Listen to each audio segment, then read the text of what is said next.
Next, CET NEET classes we are continuing here.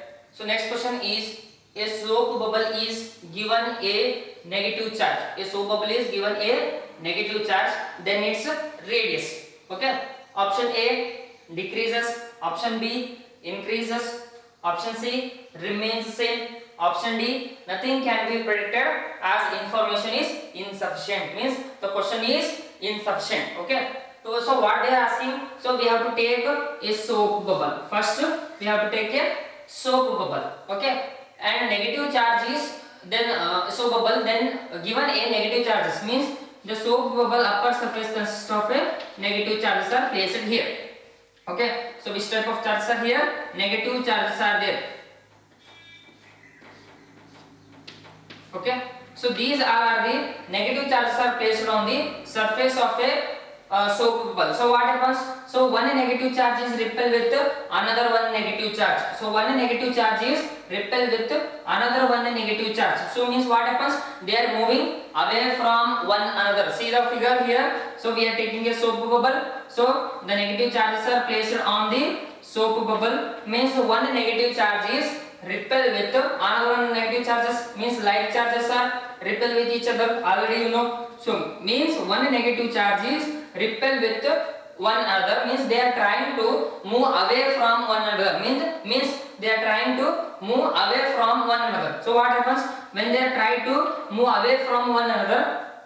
Okay, so the soap bubble is behaves like a type of elastic body. So what happens? The size of the soap bubble is increases when the charges are moving away from one another. So what happens when the charges are moving away from soap bubble? What happens? The size of the soap bubble is try to increase, means the size of soap bubble is increases. When size of soap bubble is increases, when the size of soap bubble is increases, so what happens here? Automatically the radius of the soap bubble is increases. When the size of the soap bubble is increases, automatically the radius of the soap bubble is increases. So according to all four these options, A decreases, B increases. When the size of the soap bubble is increases, automatically the radius also increases. So according to all these four options, so option B is right, because of one negative charge is repel with another negative charge, the size of the soap bubble is increases. Size of the soap bubble is increases. When size of the bubble is increases, so automatically the radius of the bubble also increases. So option B is right here. So next one, an electric dipole is kept in non-uniform electric field. It experiences. An electric dipole is kept in non-uniform electric field. It experiences. So four options are there: a force and a torque. Okay, a force but not a torque. A force, a torque but not a force. D, neither force nor a torque. Okay, torque is nothing but a circular force. Already you know about the basics. So torque is nothing but circular force. So first we have to take a uniform electric field. First we are taking a uniform electric field. So we have placed a dipole between the uniform electric field. Okay, we have placed a dipole between the uniform electric field. When we this side is positive charge, this side is negative. Okay, their electric field lines are moving from positive charge to negative, or they originate on positive charge, terminate on negative charge. So this is the direction of charge, direction of electric field. Okay, so these dipoles are experiences the force. Which type of force? Means they are experiences the torque. Okay, when we are placed this dipole in uniform electric field, I am telling about the first one, uniform electric field. So it will experiences the torque, means it will rotate. Okay, so what is our question? The dipole is kept in non-uniform electric field. When the dipole is placed in non-uniform electric field, means electric field is not uniform. So what happens in this case? So dipole is, the torque is also applying, means the dipole is moving further forward direction. In this case, in non-uniform electric field. In non-uniform electric field,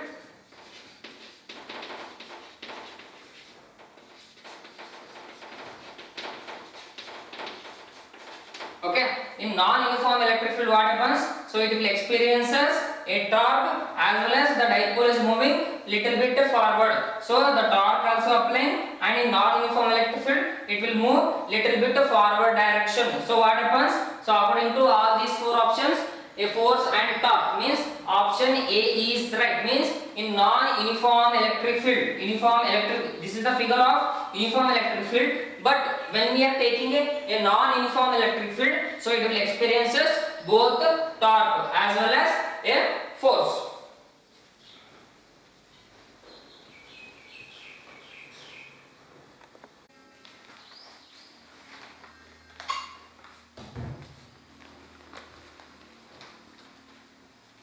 So next question, a cylinder of radius r and it is placed in a uniform electric field E. Parallel to the cylinder axis, the total electric flux for the surface of the cylinder is given by A 2 pi r square E, B pi r square E, C pi r square plus pi r square by E. So option D is 0. So we have to understand this question. So what is the question here? A cylinder of radius r and it is placed in a uniform electric field E. So first we have to take a cylinder. Okay. And this is the axis of cylinder. Center line, the axis of this dotted line indicates the axis of cylinder. Okay, next. And axis of cylinder and it is placed in a uniform electric field E parallel to the cylinder axis. Means we are applying electric field lines. So electric field lines are passing from parallel to electric field lines are passing to the electric field E parallel to the cylinder axis. So these dotted line indicates the cylinder axis. So electric field lines are parallel to the cylinder axis. So this surface is the cylinder surface. So or surface of the cylinder. So this marking this figure indicates the dotted line indicates the surface of the cylinder. Okay. The total flux entering a surface we are taken as negative phi. The total flux entering a surface or leaving from surface we are taking positive phi. Okay. When the flux is entering into a surface, so which surface we are marking here. Okay. In this surface, so this is our surface of the cylinder. When the flux is entering a surface, we are taking negative phi. When the flux is leaving a surface, we are taking positive phi. Okay. So what happens? So how many lines are passing here? 1, 2, 3. Total 3 lines are passing from the, means the 3 lines are passing inside the surface and 3 lines are moving outside the surface. Means 3 lines are entering and 3 lines are leaving. Okay. The total flux. So what we have to find out? The total flux for the surface of the cylinder. The total flux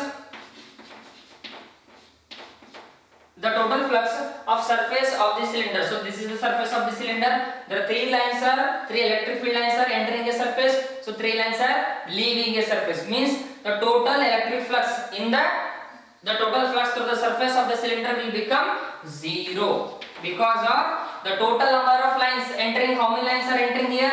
3 lines are entering inside the surface and 3 lines are leaving outside the surface. Means 3 lines are entering and 3 lines are leaving. So total electric flux through the surface is 0. Means number of lines are entering, means 3 lines are entering the surface and 3 lines are leaving the surface. So the total electric flux through the surface is, it will become 0. Okay. Option A, option B, option C is wrong. So the total electric flux through the surface is 0 because of the reason is the number of lines entering a surface. How many lines are entering here? 1, 2, 3. 3 lines are entering the surface and 3 lines are leaving the surface. So total electric flux through the cylinder surface, the answer will become 0.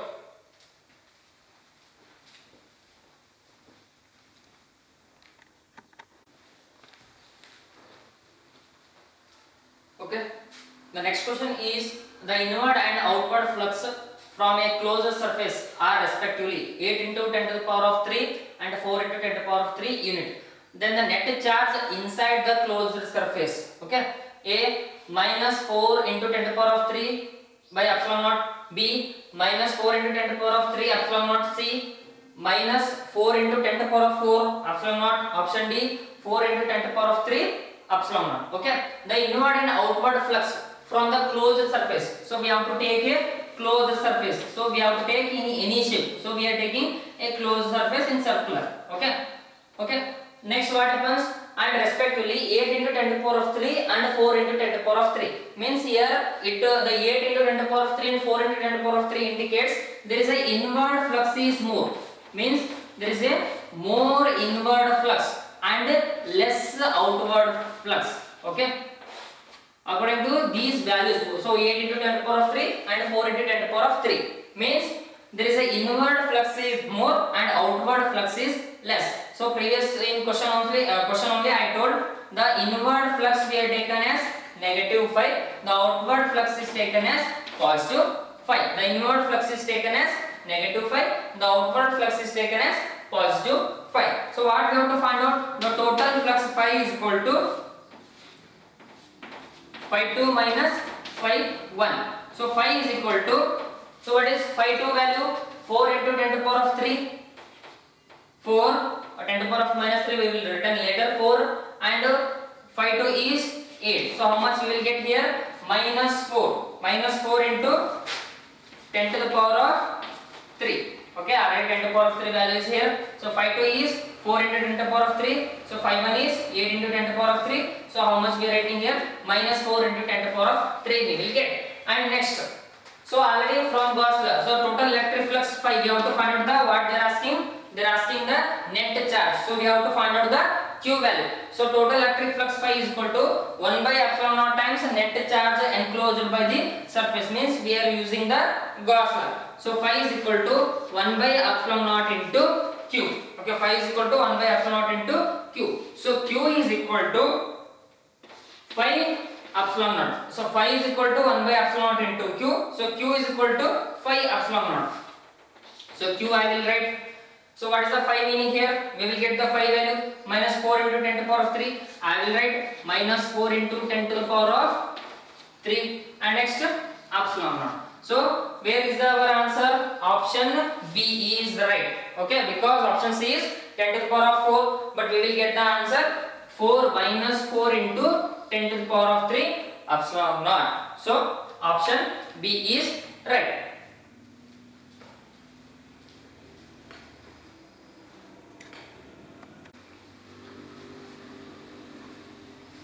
Okay, the next question is, if a mass of 20 gram having charge A 3 microcoulomb moving with velocity 20 meter per second enters a region of electric field of 80 Newton per coulomb in the same direction as the velocity of mass, then the velocity of mass after 3 seconds, the region will be, okay, A 40 meter per second, B 44 meter per second, C 56 meter per second, D 80 meter per second. So what we have to find out? The V2 velocity we have to find out. Okay, so the velocity of the mass, then the velocity of the mass after 3 seconds, the region will be.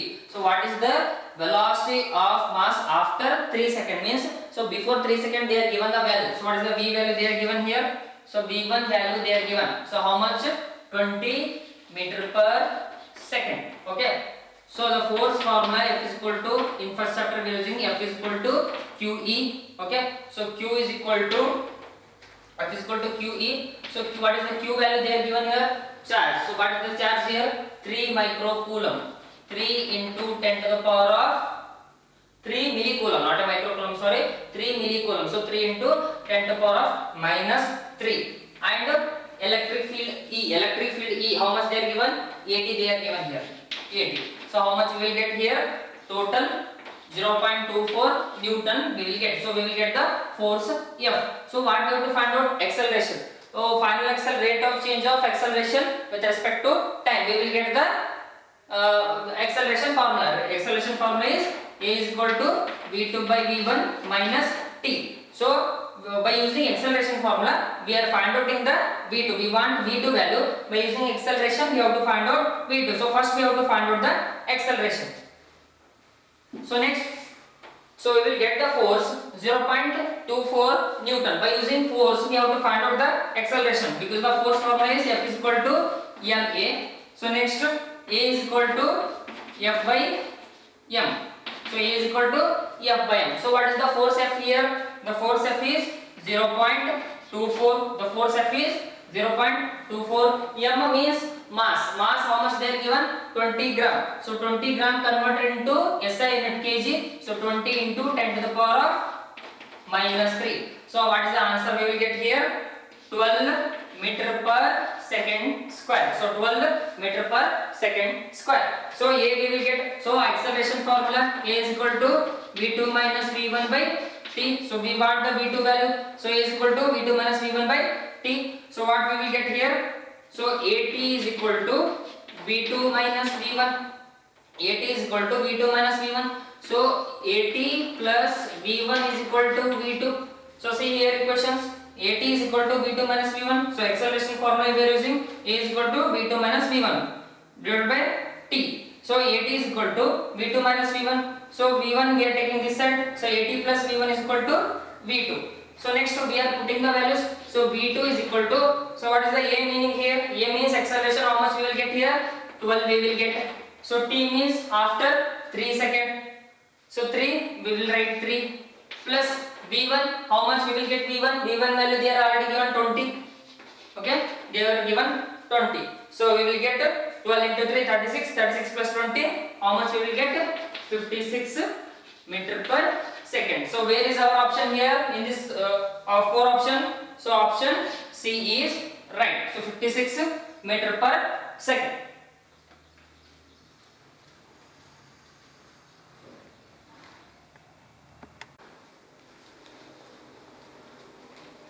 Okay. The next question is ABC is an equilateral triangle of side 1 meter. Charges of plus 1 microcoulomb and minus 1 microcoulomb respectively are placed at point B and C as shown in the figure. The electric field at A. Okay. Option A 9 into 10 to the power of 2 Newton per coulomb. B 18 into 10 to the power of 3 Newton per coulomb. Option C 9 into 10 to the power of 3 Newton per coulomb parallel to BC. Option D 9 into 10 to the power of 9 Newton per coulomb parallel to CB. So first what we are taking here, ABC is an equilateral triangle. We are taking a triangle. The point B, there is a charge. So which type of charge here? 1 microcoulomb charge is here. So option C is minus 1 microcoulomb charge is here. Okay, plus 1 microcoulomb. Option B, point B is plus 1 microcoulomb. Point C minus 1 microcoulomb. So here the point A is there. So we have to assume that there is a charge is there inside this point. Okay, a charge is present in the point A. So what happens? Suppose we are considering any charge, whether you consider positive charge, whether you consider negative charge. So I will take a positive charge is present at point A. So point B also positive charge. Suppose we are taking point A is also positive charge. Direction of electric field is E1. So direction of electric field in this direction. Suppose C is minus 1 microcoulomb and A is minus 1 microcoulomb. A is also positive charge. So positive negative try to attract. So electric field is E2. Okay. B is plus 1 microcoulomb. A is also, suppose we are taking a positive charge. So positive get repelled. Direction of electric field is in this direction. So C is negative charge, A is positive charge. So positive negative try to attract. So direction of electric field is E is equal to E2. So where is the resultant electric field? Resultant electric field produces E. So resultant electric field is E. So come to our question. So all compared to all these 4 questions, which answer is right? So we have to use the electric field formula. E is equal to 1 by 4 pi epsilon naught Q by R square. So electric field formula is equal to 1 by 4 pi epsilon naught Q by R square. 1 by 4 pi epsilon naught meaning is 9 into 10 to the power of 9. Charge Q means we have to take from point D. You consider any one. We are considering the point B. So point B charge consists of 1 into 10 to the power of minus 6 because of 1 microcoulomb. We are taking 1 into 10 to the power of minus 6 divided by R square. Means these two, point B to A distance is 1 meter. Point B to C distance is 1 meter. C to A distance is 1 meter. So respectively are placed at and triangle sides 1 meter. This side is 1 meter. So this side is 1 meter. This side is 1 meter. So separation distance is R square. R square is we are taking 1. So how much? What is the value? So 9 into 10 to the power of 3 we will get. So where is the 9 into 10 to the power of 3? A is 9 into 10 to the power of 3 Newton per coulomb and parallel to BC. So this electric field E. See here, this electric field E is parallel to BC. So this is our BC line and this is our electric field line, resultant electric field. So this resultant electric field is parallel to BC. So according to all these four options, so what we have to find out, the electric field at A is how much it will produce, 9 into 10 to the power of 3 Newton per coulomb, and it is parallel to BC. Because of the BC line, the electric field E is parallel to this BC line. So option C is right. So final answer we will write 9 into 10 to the power of 3 Newton per coulomb parallel to BC.